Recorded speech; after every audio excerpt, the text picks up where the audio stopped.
Kumis Bali TV. Hai guys, ketemu lagi dengan Kumis Bali TV.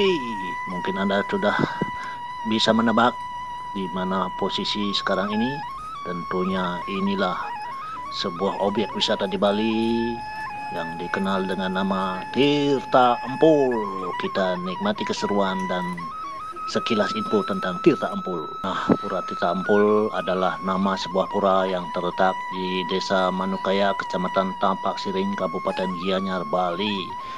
Keunikan arsitektur dan adanya mata air pada areal dalam pura tentu membuat Pura Tirta Empul menarik banyak kunjungan wisatawan, baik wisatawan mancanegara maupun domestik. Pura Tirta Empul ditemukan sekitar tahun 926 Masehi pada masa dinasti Warmadewa dari abad ke-10 sampai abad ke-14. Namun pura berasal dari nama sumber mata air yang dinamakan Tirta Empul. Banyak mitos yang beredar di masyarakat Bali mengenai asal muasal daripada Tirta Empul tersebut. Keunikan utama dari Pura Tirta Empul tersebut yaitu terdapat pada mata air alami yang berada di dalam areal pura, di mana air dari mata air ini digunakan oleh masyarakat pemeluk agama Hindu untuk permandian, menyucikan diri dan memohon tirta suci. Dewa yang dipuja di Pura Tirta Empul adalah Dewa Indra. Jadi mata air ini diberi nama Tirta Empul yang berarti mata air suci yang timbul dari tanah. Nah, kemudian di sekitar areal mata air dibangun pura untuk memuja Dewa Indra yang diberi nama Pura Tirta Empul. Jadi di dalam area Pura Tirta Empul terdapat 2 buah kolam besar dengan banyak pancoran di mana kedalaman air setinggi pinggang orang dewasa. Jadi air di dalam kolam sangat jernih dan sejuk.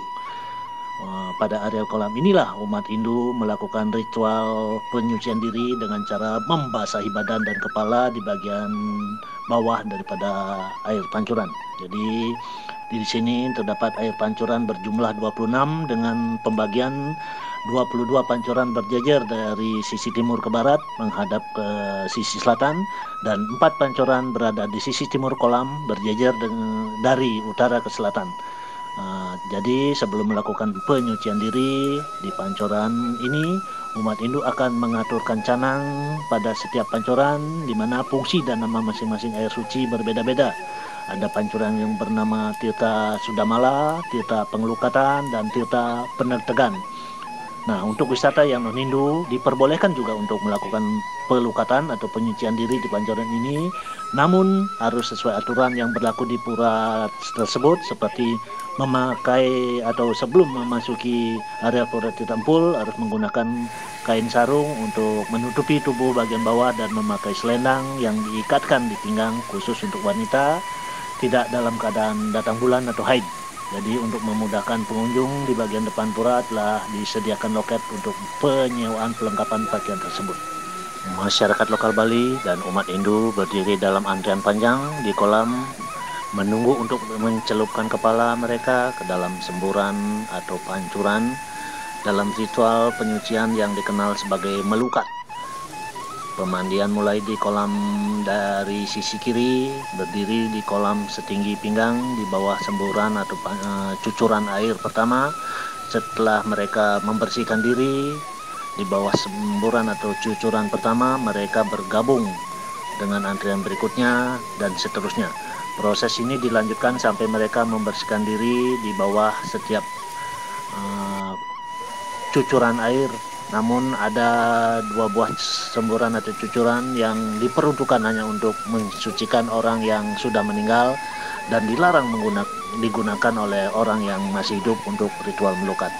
Nah, jadi aturan itu harus diingat dan diperhatikan oleh para antrean yang ikut mengantre.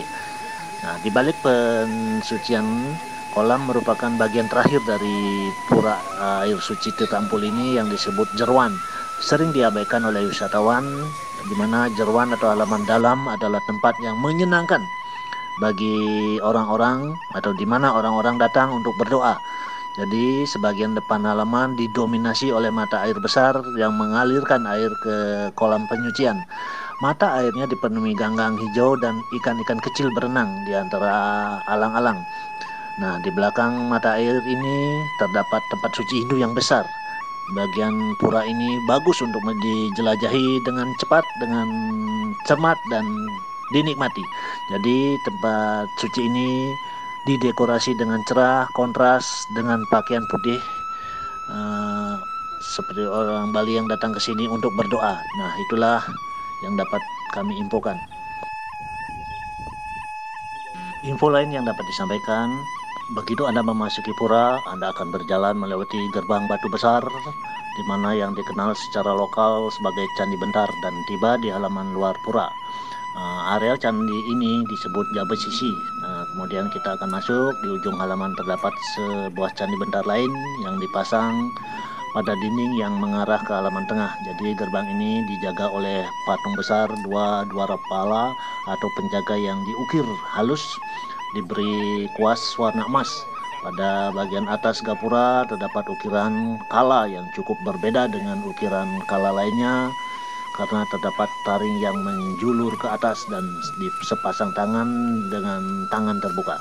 Jadi memasuki halaman dalam, Anda akan sampai di kawasan Jabat Tengah yang merupakan kawasan utama pura. Jadi mata air suci di sini meluap menjadi kolam besar sebening kristal di dalam kuil dan mengalir ke luar melalui 39 air ke dalam 2 kolam pemurnian suci. Demikianlah yang dapat kami infokan. Semoga bermanfaat, berguna, dan terima kasih atas perhatiannya. Terima kasih sudah berkunjung di channel kami. Silakan tinggalkan komen, like, subscribe, dan bunyikan lonceng. Terima kasih.